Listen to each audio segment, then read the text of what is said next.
Good afternoon, New York, and the rest of our listeners around the globe. My name is June Stoyer, and I'm the host of the Organic View radio show. Our podcast is available on iTunes, Zune, and you can also visit our website at www.theorganicview.com. If you'd like to be on the show or would like to find out about sponsorship opportunities, please contact us at questions@theorganicview.com. Today's show is sponsored by Eden Foods, the most trusted name in certified organic clean food. When you shop online at EdenFoods.com, enter the coupon code ORGVIEW to receive 20% off any regularly priced items, excluding cases. For other promotional offers, please visit theorganicview.com's website. And don't forget to check out our contest section. On today's show, Tom and I are going to talk about a new study from the UK Soil Association about new data on the impact of neonicotinoids on pollinators. We're also going to talk about an article from Greenpeace about industry tactics to downplay the impact of neonicotinoids, and more controversy over how treated soybeans impact yields in the South. So I'd like to welcome to the show my co-host, Colorado beekeeper Tom Theobald. Hello, Tom. Hello, June. How are things in Colorado, Tom? Well, we're going into kind of a cool period. It started snowing this morning just after dawn, and we may get a few inches of spring snow. So we're back in the cool period. The bees aren't foraging, and they're clustering inside the hives. It's interesting how the weather is so unpredictable and diverse. One of the listeners wrote in that they're experiencing snow in the UK. It just doesn't make sense. Even here in New York, normally we have a lot of rain, and just now we're starting to get the rain that we normally experience during this time of the year. So the weather is very unpredictable. I just wonder how this is going to impact our pollinators. Well, it varies. Certainly they can't forage on days like this. I propagate mason bees, which is a solitary bee, and these cool periods are much harder on the solitary bees because they have such a short active life cycle of only about 5 weeks. So if they lose a week or 10 days out of that has a significant impact on their ability to reproduce and increase their population. Very interesting. The first topic that I'd like to talk about concerns a new study from the UK Soil Association. There's a scientific briefing that reveals new data on the impact of neonicotinoids on pollinators. And the results showed a staggering 97% of the neonicotinoids brought back to honeybee hives and pollen could come from wildflowers, not oilseed rape. Now, what's interesting is the briefing looked at the latest scientific research and its implications for the environment and the future use of neonicotinoid pesticides in the UK. The panel consisted of 3 leading experts on the impact of neonicotinoids, Professor Dave Goulson, who's been on the show numerous times, Dr. Lynn Dix, and Dr. Penelope Whitehorn. Peter Campbell from Syngenta also responded to the presentations from the 3 scientists. Basically, the panel discussed the recently published first-ever assessment of pollinators by the Intergovernmental Science Policy Platform on Biodiversity and Ecosystem Services, otherwise referred to as IPBES. The recent research on population impacts of neonicotinoids and new research on the risk posed by neonicotinoids and other pesticides in wildflowers and hedgerows.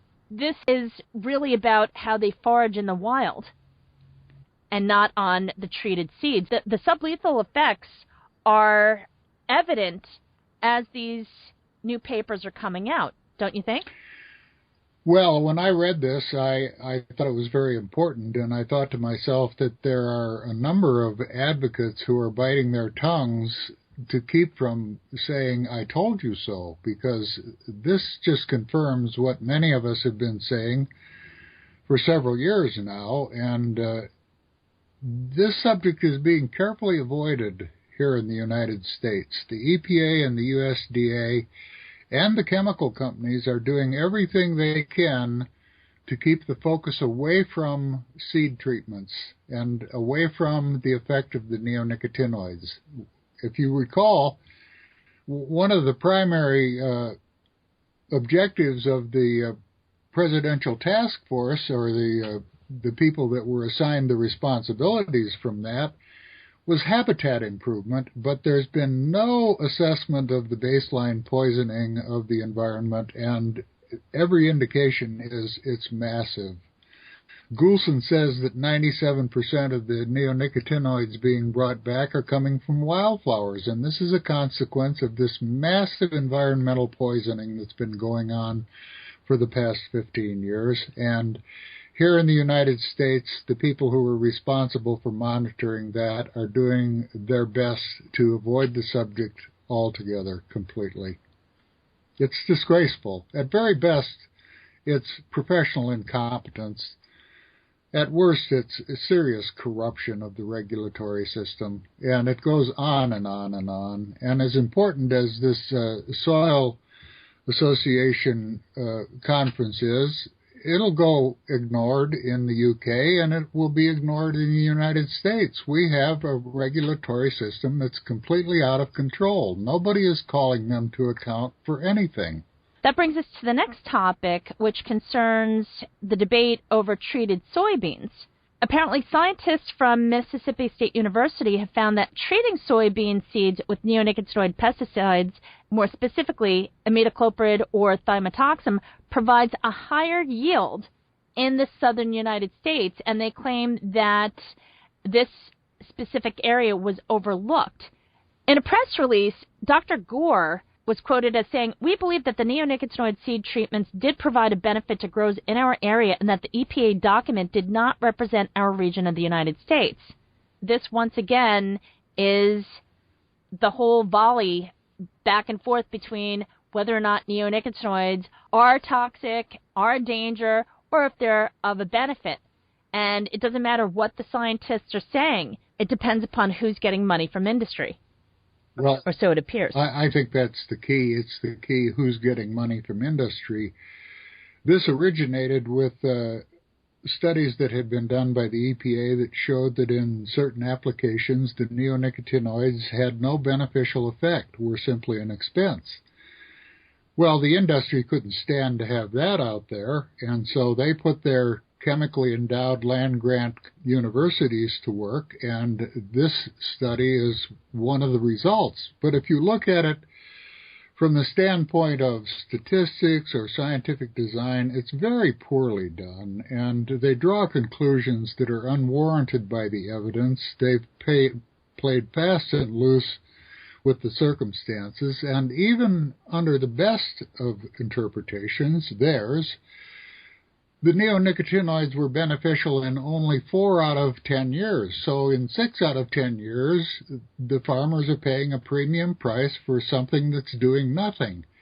Even more important, though, I think, is that these studies completely disregard the environmental damages that are being incurred from the use of these pesticides, and they're very carefully avoiding that subject. We're witnessing an environmental poisoning almost beyond comprehension, and the Soil Service, the UK Soil Service conference points that out. The environment has been so heavily poisoned that 97% of the neonicotinoids that are coming into these pollinators are coming from non-target plants, from wildflowers.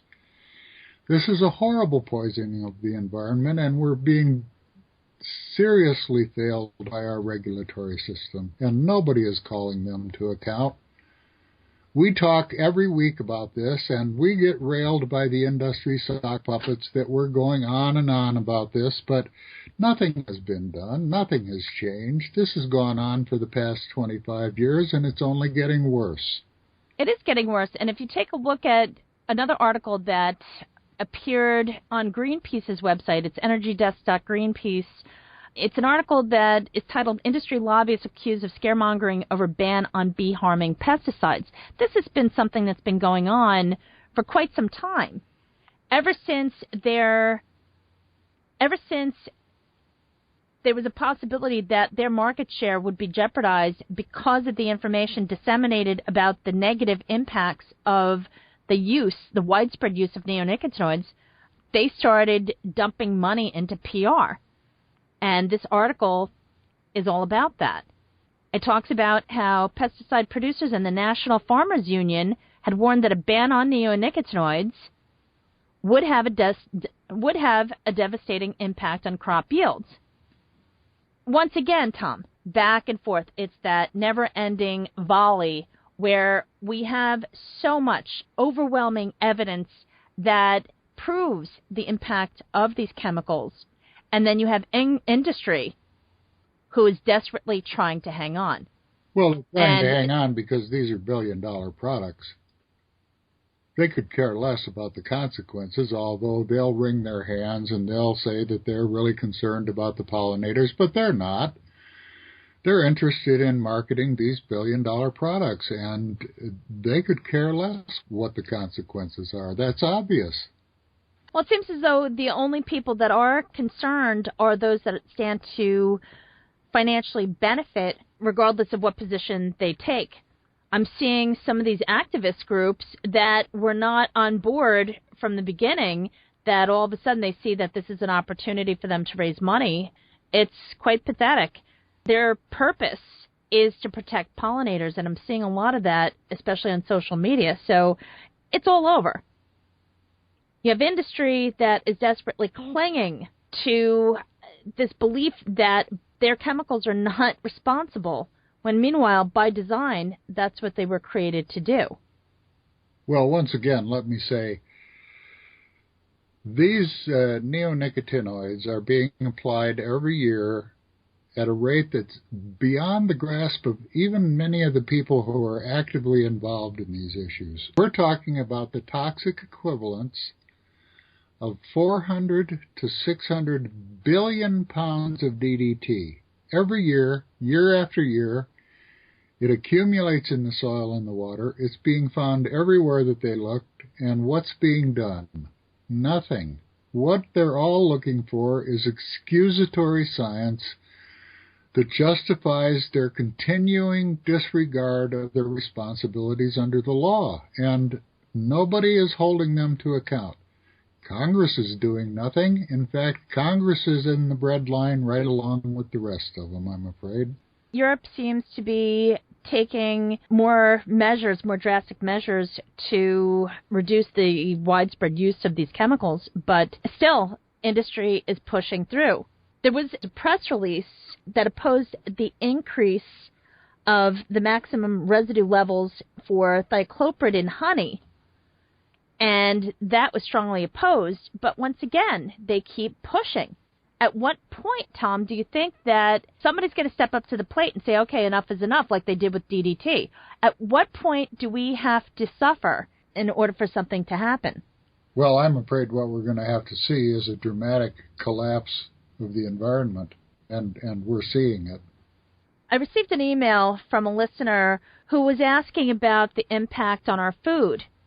And they've been tuning in each week, listening to the different commercial beekeepers and whatnot talk about what they're experiencing. And they said, at what point will this impact the food that I purchase at the grocery store? And that is a very big reality that we will be facing soon enough. Frankly, I'm getting tired of talking about this. We talk and talk and talk and nothing's been done, and we get no help from anyone in a position of authority. It's very, very frustrating. I'm seeing my own business on the rocks, and I see many of my friends who are struggling for survival, and we're getting no help whatsoever. Well, Tom, I don't think that there is an instant solution to any of this, but I do know one thing. It's like with everything else that happens. If you look at a stoplight, just to put in a stoplight, how many people have to die in order for that stoplight to be installed? We're depending upon a government that is supposed to be protecting us. We have the EPA that was created for the protection of the environment, and all they seem to do is continuously protect industry. Well, we no longer have a government. That's the simple truth. And I've said it before, and I'll say it again. We're governed by an unelected cabal of industrialists. And they've corrupted these government agencies to such a degree that they serve the interests of the corporations, not the people. The Environmental Protection Agency is not protecting the people nor protecting the environment. What they're protecting is the market share of these corporations. And exactly. It's not rocket science. It's easy enough to see. And the question is, why is nobody in Congress doing a thing to correct this? Because they're on the payroll right along with everybody else. We're governed by the corporations. We have government. I guess maybe they're waiting to publish a book after they all retire about all the horrible things that they saw during their tenure while working for EPA. That seems to be a very big trend. Well, yeah, it's interesting how retirement loosens up their vocal cords. It would be much more effective if some of these people would begin to speak out while they're employed by us to serve our interests, and yet they remain silent because they know that it's not a good career choice for them to speak out. And we can look at recent examples of what the reaction has been toward those who have spoken out. Take a look at Jeff Pettis and what happened to him. Take a look at Jonathan Lundgren and how he's being treated. He's being treated horribly, but at least he's doing something to fight back, and he's doing something to be not only productive, but to counteract everything that they're doing, and he really is remarkable. He's been on the show, as you know, numerous times, and we've both gotten to know him quite well, and he's somebody that really is setting a fine example of what should be done. Well, we need more average people to begin speaking out. We can't just rely on the sacrifice of people like Jeff Pettis and Jonathan Lundgren. People need to begin to speak out because it's their health, their welfare, their environment that is at stake here. And this, quite frankly, is a pesticide mafia. This is a criminal enterprise. They're doing everything they can to avoid carrying out their responsibilities under the law, and without any sanction whatsoever. Well, I think as more and more people are taking money from industry to protect industry, it makes you wonder at what point are they going to wake up and realize that they drink the same water that the bees do. Remains to be seen. Tom, thanks for taking the time to be on the show this week. Once again, to be continued. It certainly looks like it will be continued, and I want to thank you, June, for providing a forum for these discussions, but this is very, very frustrating, and we're dying out here. This has got to change. It has to change. It's amazing how many people are just starting to tune in and are baffled by all of this. They seem to think that there's no issue with the bees. The bees are fine. So it's always interesting when we receive emails from people that are just horrified by what's going on. So there are people that do understand what's at stake. They need to begin to speak out. They need to call their representatives to account and demand some action, because we're facing a huge environmental problem here, and nothing is being done. Well, folks, if you have any questions for either me or Tom, please write to us at questions@theorganicview.com.